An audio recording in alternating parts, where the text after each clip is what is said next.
Hi, and welcome to Pilates Done Right. My name is Melanie. I'm a comprehensively certified Pilates instructor and personal trainer.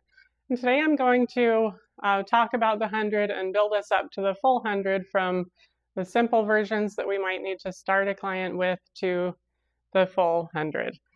For equipment setup, the footbar will be on high, and the springs will be too heavy or a heavy and a medium. So on balanced body equipment, that would be 2 reds or a red-blue. I have it on a red-blue. I've got a ring here just to show you a little bit of a trick for the roll-up part of this exercise.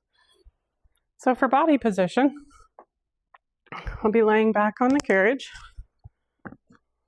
with my feet on the foot bar just to rest there, and I'll find the long loops in my hand.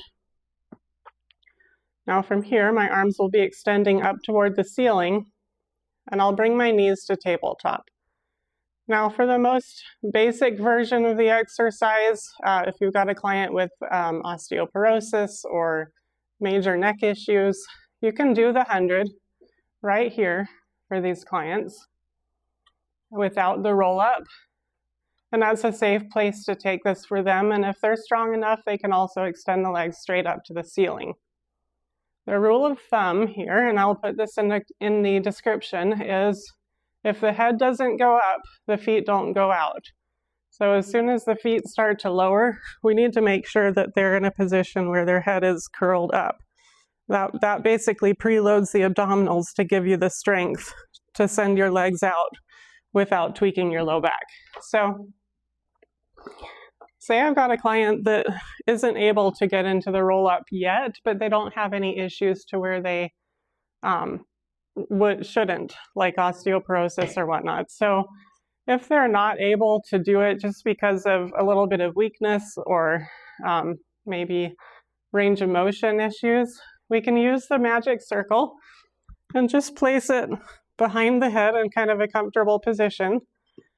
Take it with the handles here, and you can do this with your legs in tabletop or just resting, but you can practice the roll up just by doing this. And that magic circle actually really offers a nice assist, especially if they've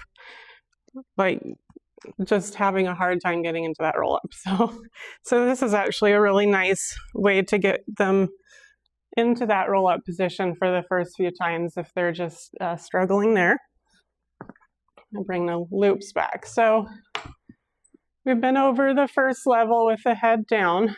So to get into the actual variations of the 100, as your client strengthens, you can have them curl up into the 100 position and begin to pulse their arms, and they can do it here with the legs in tabletop. The next most difficult version would be with the legs straight up. And then as they get stronger, the legs can lower to the degree that their abdominals and their low back can manage without tweaking the low back.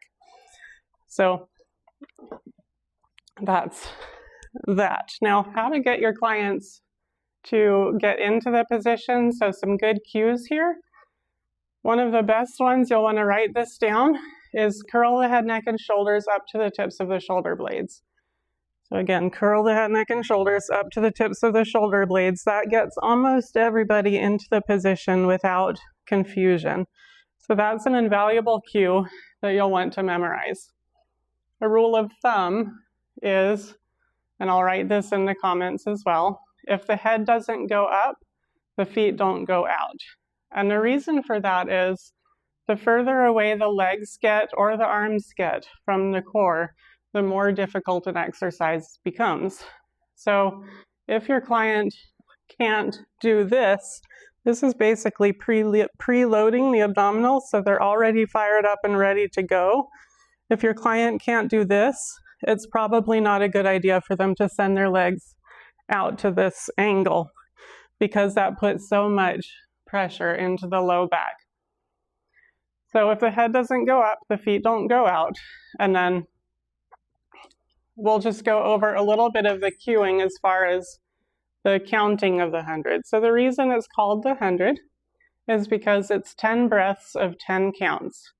And also, roughly 100 beats with your arms or pulses with your arms. So as we're up here, and I'm just going to take the tabletop version.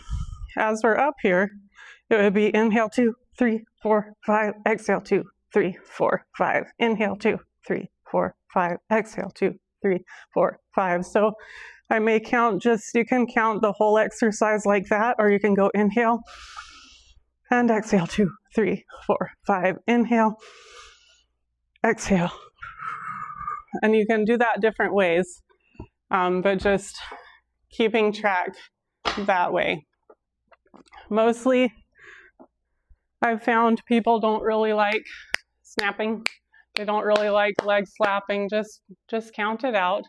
If you need to take a breath, just breathe. Inhale and exhale 2, 3, 4, 5, or keep going. And exhale 2, 3, 4, 5. Give yourself a chance to take a breath in there.